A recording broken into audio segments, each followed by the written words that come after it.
नमस्कार, मी पत्रकार अनिल देशपांडे आणि आपण पाहता चॅनल जर्नलिस्ट अनिल देशपांडे। जातीनिहाय जनगणना करण्याचा निर्णय घेतला आहे। केंद्राकडून घेण्यात आलेल्या जातनिहाय जनगणना करण्याच्या निर्णयाच्या पार्श्वभूमीवर राहुरी शहरामध्ये अखिल भारतीय महात्मा फुले समता परिषद व ओबीसी समाजाच्या वतीनं या निर्णयाचं स्वागत करण्यात आलं।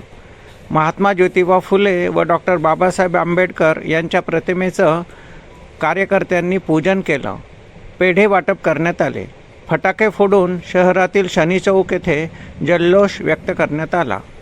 या कार्यक्रमात समता परिषदेचे मच्छिंद्र गुलदगड, प्रशांत शिंदे, रमेश फुलसुंदर, बाबासाहेब पोपळघट, दादा शिरसाट, सचिन मेहत्रे, सूर्यकांत भुजाडी, सचिन राऊत, भूषण मदने, पप्पू शिरसाट, बंडूभाऊ आनंदकर, कांतीलाल जगधने, भाऊसाहेब बिडवे, सतीश फुलसौंदर, किशोर रोडे, किशोर राऊत आदी कार्यकर्ते मोठ्या संख्येनं सहभागी झाले होते।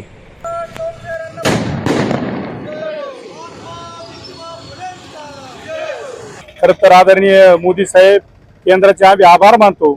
खरं तर गेल्या 35 वर्षापासून अखिल भारतीय महात्मा फुले समता परिषद संस्थापक अध्यक्ष आदरणीय भुजबळ साहेब, छगनरावजी भुजबळ साहेब यांची संघटनेच्या माध्यमातून आमच्या प्रत्येक आंदोलनात, प्रत्येक मेळाव्यात हीच मागणी होती की जातनिहाय जनगणना झाली पाहिजे आणि खरं तर त्या मागणीला यश आलं असं आम्ही समजतो।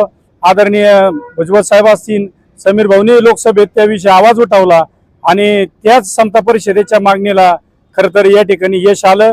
त्याबद्दल आम्ही खरं तर भुजबळ साहेबांचे आभार मानतो आणि मोदी साहेबांचे आभार मानतो। या लोकसभेच्या त्या विधिमंडळामध्ये जातीनिहाय जनगणना करण्याचं त्या ठिकाणी घोषित केलेलं आहे। हा जातीनिहाय जनगणनेचा जो काही लढा होता, गेल्या 35-40 वर्षापासून हा लढा होता आणि विश्वरत्न डॉक्टर बाबासाहेब आंबेडकरांनी संविधानात तरतूद केलेली आहे की जिसकी संख्या जितनी भारी उसको उतनी भागीदारी, अशी ती त्यांची घोषणा होती। त्या अनुषंगानं मोदी साहेबांनी जातीनिहाय जनगणना करण्याचं या ठिकाणी घोषित केलेलं आहे। गेली 95 वर्षापूर्वी भारताची ओबीसीची जनगणना झाली होती, त्यानंतर आज योग आलेला आहे। तरी केंद्र सरकारने याची योग्यरीत्या अंमलबजावणी करून लवकरात लवकर ओबीसी जनगणना पूर्ण करावी व एकूण ओबीसीची संख्या जेणेकरून देशापुढे येईल व त्यांचा सत्तेत सहभाग वाढेल व त्यांचं जीवनमान उंचावण्यास मदत होईल। आणि केंद्र सरकारने जो निर्णय घेतला त्याचा समस्त ओबीसी समाज, नाभिक समाज व इतर समाजाच्या वतीने आभार व्यक्त करतो। थांबतो। जय महाराष्ट्र।